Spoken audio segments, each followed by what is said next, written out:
بسم اللہ الرحمن الرحیم۔ ممبر رسول بننے سے پہلے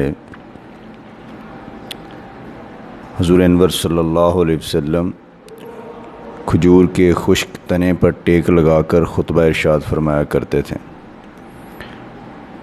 صحابہ اکرام رضوان اللہ تعالیٰ علیہم اجمعین نے جب پختہ ممبر تیار کر دیا آپ صلی اللہ علیہ وسلم کے لیے، تو آپ ممبر پر تشریف فرما ہوئے تو خشک کھجور کا وہ تنا جس کے ساتھ ٹیک لگا کر حضور انور صلی اللہ علیہ وسلم خطبہ ارشاد فرماتے تھے، اس سے یہ جدائی کا صدمہ برداشت نہ ہوا۔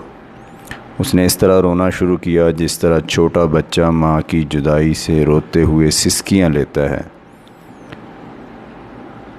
خشک کھجور کا تنا جس کا نام استوان حنانہ ہے، رسول اللہ صلی اللہ علیہ وسلم کی جدائی میں نالہ کر رہا ہے،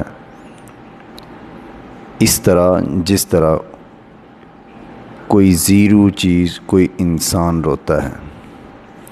اس آواز گریہ سے صحابہ رسول صلی اللہ علیہ وسلم تعجب میں پڑ گئے کہ یہ ستون اپنے پورے حجم طول عرض سے کس طرح رو رہا ہے۔ آپ سے دریافت کیا۔ آپ صلی اللہ علیہ وسلم نے اس ستون سے پوچھا، اس نے عرض کیا، رسول اللہ صلی اللہ علیہ وسلم، آپ کی یہ جدائی کا صدمہ مجھ سے برداشت نہ ہوا۔ آپ کی جدائی سے میری جان اندر سے اندر ہی اندر جل رہی ہے۔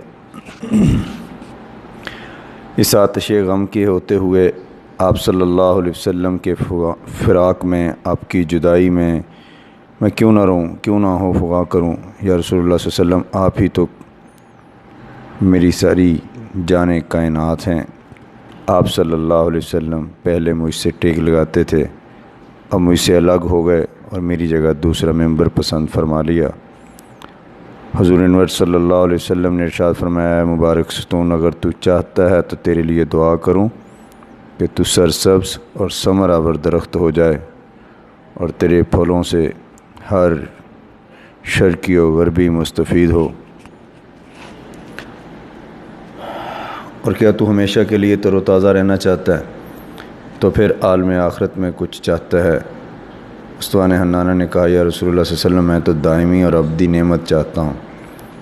مولانا روم لکھتے ہیں کہ اے غافل، تمہیں اس لکڑی سے سبق حاصل کرنا چاہیے کہ تم انسان ہو کر دنیا فانی پر گرویدہ اور آخرت سے روگرداں ہو رہے ہو، جب کہ وہ ایک خشک کھجور کا تنا ہو کر، جسے استوان حنانہ کہا گیا، دائمی نعمت کو اس فانی نعمت پر ترجیح دے رہا ہے۔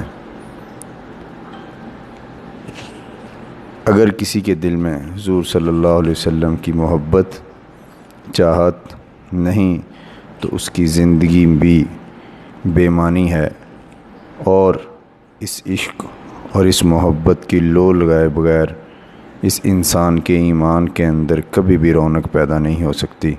وہ بد نصیب انسان عالم برزخ آخرت میں بھی محروم، دنیا میں بھی محروم تھا، اور روز محشر بھی اس کے لیے محرومیاں ہے۔ خداوند قدوس ہم سب کو اپنی اور اپنے حبیب نبی کریم صلی اللہ علیہ وسلم کی حقیقی محبت نصیب فرمائے۔